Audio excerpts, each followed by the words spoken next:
guys, welcome back to my YouTube channel. ඉතින් අද ඇවිල්ලා 2025 10:20. ඉතින් ගොඩ කාලයකට පස්සේ තමයි වීඩියෝ එකක් ගේන්නේ. ඒකට හේතුව මම දෙවෙනි පාර එක්සෑම් ලියද්දී ඒකත් එක්ක පොඩ්ඩක් බිසි වුණා. මට ඊයේ පෙරේද තමයි එක්සෑම් එක ඉවරුනේ. ඒ කියන්නේ මට අන්තිම ජියෝග්‍රැෆි තිබ්බේ 17 තමයි මට එක්සෑම් ඉවරුනේ ජනවාරි 17. සුළි ගුණාතුවේ වැඩිවීමත් එක්ක කල් ගියා. ඉතින් මම දැන් මේ පෙන්නන්නේ 10:20 කියන්නේ සාමාන්‍යයෙන් අපිට විභාග තිබ්බේ නොවැම්බර් 10. එතකොට එක්සෑම් එකට හරියම පොඩි කාලයක් තියෙන්නේ. දවස් මාසක වගේ පොඩි කාලයක්, දවස් 20ක වගේ පොඩි කාලයක්. මේ විදිහට මම ලකුණු කරන්න පුළුවන් විදිහට හදාගත්තා. ඉතින් මම නුවර ඉන්න හින්දා නුවරට ගොඩක්ම බලපෑම සුළුගුණාවත් එක්ක. ඉතින් මම ඉන්නේ ගග අයිනේ. ගග පොඩ්ඩක් ජලධාරිතාවය ගොඩක්ම වැඩි වුණා. ඒ වැඩිවීමත් එක ඇතම අපේ ගෙදර තේද කියලා මට සැකයකුත් ආවා. අපි බඩු පවා පැක් කරා. හැබැයි වාසනාවට වගේ අපිට මුකුත් එහෙම ලොකු කරදරයක් වුණේ නැහැ. මගෙන් ගොඩක් අය අහලා තිබ්බා කොහොමද ওই පැත්තේ තත්ත්වය අනම්මනයි කියලා. හැමදේ වසනකින් හරි හොයලා බලපු හැමදේටම හැමෝටම thank you. ඉතින් ගොඩක් ස්තුතියි. ඒ වගේම දැන් මම මේ කරන්නේ BC. මට වරදයක් කියන්න බැරි වුණානේ. මම ෆස්ට් අයි එකේ කළේ ඉකෝන් ජියෝග්‍රැෆි සිංහල. ඉතින් මම ඉකෝන් වලින් අයින් වුණා. මොකද මට ඉකෝන් වලට S එකක් තිබ්බා, අනිත් එකට B දෙකක් තිබ්බා. ඉතින් මම දැන් ඉකෝන් මට ගැලපෙන්නේ නැති හින්දා මම මාස 6න් BC කරන්න පුළුවන් විදිහට මම කරා. කොහොම හරි BC මේ පාර මම මොනවා වුණත් දන්නේ ලොකු අවුලක් නම් ගියේ නැහැ, පුළුවන් විදිහට ලිව්වා. ඉතින් මාස 6න් ලොකු සිලබස් එකක් කවර් කරනවා කියන්නේ ඇත්තටම අවුරුදු 2කමාරක සිලබස් එකක්. මේ ගොඩක් පාඩම් කරන්නත් තියෙනවා BC වල. ඒ වුණාට ලියා ගන්න පුළුවන් වුණා. මං හිතනවා ඉතින් මහන්සි වෙච්ච විදිහින් රිසල්ට් එකක් ඇති වෙයි කියලා. වෙලාවේ අපේ අම්මා කැඩ එකක් ගෙනල්ලා දුන්නා. මට මතක නැහැ මොකක්ද ඒ කැඩ එක කියලා. කුරහන් කැඩ හරි මොන හරි. ඉතින් ඒකත් බොන ගමන් අපි පාඩම් කරමු. එතනම සෙකන්ඩ් සයි එක ගැන කිව්වොත් ෆස්ට් සයි පේපර් වලට වඩා ටිකක් අමාරුයි. නමුත් මං ඉතින් අර පුළුවන් විදිහට ලිව්වා. මොකද දැන් කෙනෙක් මේ වීඩියෝ එක බලනවා නම් ෆස්ට් සයි 2025 A level කරා නම් ඔයාලා ආපහු කරනවා නම් කරන්න. හැබැයි මොටිවේෂන් එක දිගටම තියාගෙන ඉන්න. මොකද මට ඒක ෆස්ට් සයි රිසල්ට් ආවට පස්සේ මට හිතුණා තව චුට්ටයිනේ මේ රිසල්ට් එක මදි කියලා. ඊට පස්සේ මම ආපහු ඒ ගැම්මෙන්ම සෙකන්ඩ් සයි කරා. හැබැයි හිතුවට වඩා ගොඩාක් අමාරු වුණා සෙකන්ඩ් සයි වලදී පාඩම් කරන්න. මොකද ෆස්ට් සයි එකේ දේවල්ම ආයෙ බලා ගන්න ඕනේ. මම කියන්නේ අර සබ්ජෙක්ට් එක BC විතරයි මට අලුතින් ඉගෙන ගන්න තිබ්බේ. මම ඒක උවමනාවෙන් ඉගෙන ගත්තා ඒ හින්දා. හැබැයි අනිත් දෙක ආයෙ බලන්න ගියාම මාරම විදියට එපා වෙනවා, කම්මැලි. ඒ වගේම තව එක ප්‍රශ්න ගොඩක් එනවා. මේ කාලේ තමයි ඉතින් ওই රිලේෂන්ෂිප් ලව් ඒ හැගීම් එන්න වැඩිම කාලේ.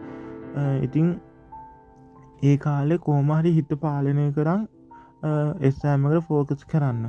දැන් මම අත්දැකීමෙන් කියන්නේ ඇත්තටම එකක් හින්දා මට මාරම විදියට මානසිකව වැටුණා. මොකද එක්සෑම් එකට දවස් 3ක් තියෙදි තමයි ඒක අතැල්ල දැම්මේ. ඒ කියන්නේ මම නෙමෙයි. එයා කොහොම හරි ඉතින් ඒ දරා ගැනීම ශක්තියත් එක්ක කොහොම හරි වැඩ ටික කරගෙන ගියා. ඇත්තටම වැඩ පාඩු කරේ නැහැ. මොකද කෙනෙක් හින්දා ඉතින් අපි අපේ මහන්සි අපිට යන්න ඕනේ නැහැනේ. අපි අවුරුදු 13ක් ඉස්කෝලේ ගිහිල්ලා මෙච්චර මහන්සි වෙලා ඉතින් ඒ දේ කොහොම හරි මගේ හිත ශක්තිමත් කරගෙන ඒ වැඩේ කරා. ඔන්න තව දෙකකින් ඔයාලට බලා ගන්න පුළුවන් අපේ අම්මාව දැකලා නැති අයට. මේක අපේ අම්මාවත් දැකලා නැති අයට.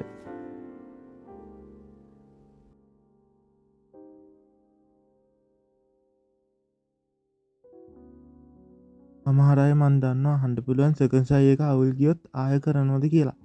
ඇත්තටම නැහැ. මගේ උත්තරේ ඇත්තටම නැහැ. මොකද සෙකන්ඩ් සයි එකේ මම මැරුණේ නැති විතරයි. මොකද සාහෙන්න ප්‍රශ්න ගොඩක් ආවා. ඒවත් එක හැමදාම මගේ හිතදීමත් එක්ක තමයි මේ දෙවනි සයි එකත් කරේ. මොකද ඒ ලෙවල් කියන්නේ තනිකරම ළමයෙක්ගේ මනස ඔළුව හරියටම ફોකස් කරන් එක්සෑම් එකට යන්න ඕන එක. එහෙම ප්‍රශ්න ඔළුවේ තියාගෙන යන්න බෑ කවදාවත් එක්සෑම් එකට. එතකොට එක්සෑම් කොහොමත් අසාර්ථකයි. ඒ හින්දා එක්සෑම් එකට යන්න ඕන හොඳ මූලයක්, හොඳ ෆෝකස් එකත් එක්ක. ඉතින් ඔය විදිහට තමයි මම BC පාඩම් කරේ. ෂෝට් නෝට් ගහලා මම එක්සෑම් එකට කලින් දවසෙත් ඔහොම තමයි මම පාඩම් කරේ. ඇත්තට මේක සාර්ථක ක්‍රමයක්. මොකද MCQ ගොඩ දාගන්න ඇත්තරම සාර්ථක ක්‍රමයක්. අත්දැකීමෙන් කියන්න ඉතින් දෑ වෙලාවදන් 9ටත් කිත්තු. ඉතින් එකතිකට පාඩම් කරදී ඕනම කෙනෙක්ට නිදිමත එනවා, කම්මැලිකම තියෙනවා. ඉතින් ඒ වෙලාවට චුට්ටක් ඔයාගේ හීන මතක් කරගන්න, ඔයා විභාග වෙනුවෙන් මෙච්චර කාලයක් ආපුදුර ගැන ඒ වගේ දේවල් ගොඩක් හිතන්. එතකොට ඔයාට නිකම්ම පාඩම් කරන්න හිතෙනවා. ඊට පස්සේ මම ටික වෙලාවක් බ්‍රේක් අරගෙන මම තැන මාරු කරා. මොකද මට නිදිමත එන හින්දා තැන මාරු කරා.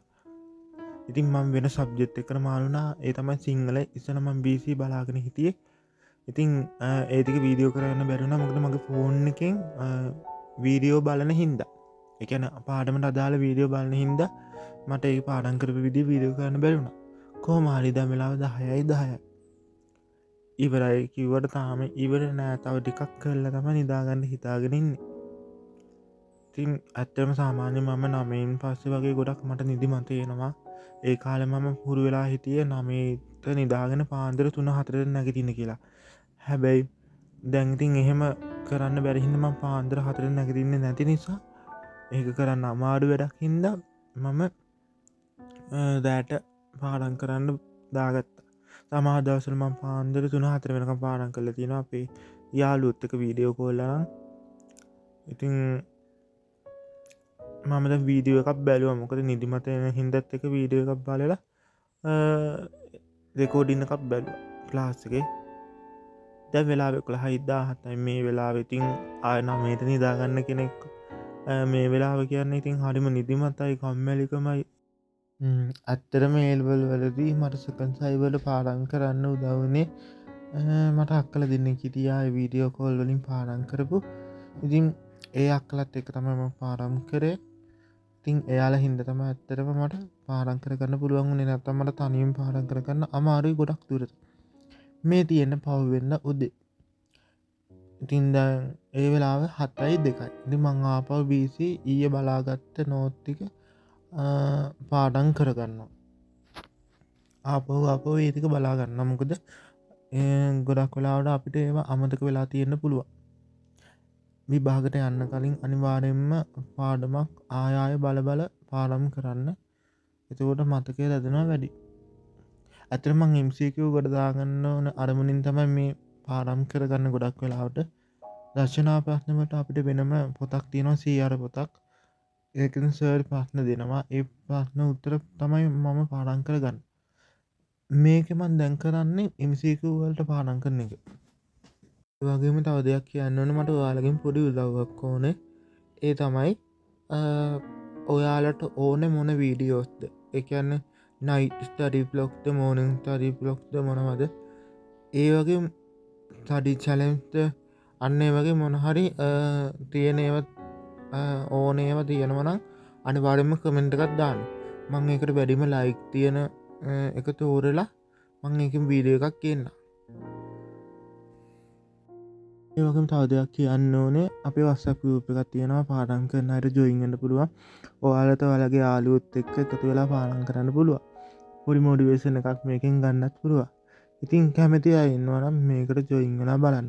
ඔයාලා පාඩම් කරන වෙලාවන්, පාඩම් කරන ටයිම් එක ඔයාලා ෆොටෝ එකක් ගහලා මේකට අප්ලෝඩ් කරන්න පුළුවන්. ඉතින් ඒ ඔයාලට ලොකු මොටිවේෂන් එකක් වෙයි කියලා මං හිතනවා. එහෙනම් අලුත් වීඩියෝ එකකින් හම්බ වෙනකන් හැමෝම සතුටින් පරිස්සමෙන් ඉන්න.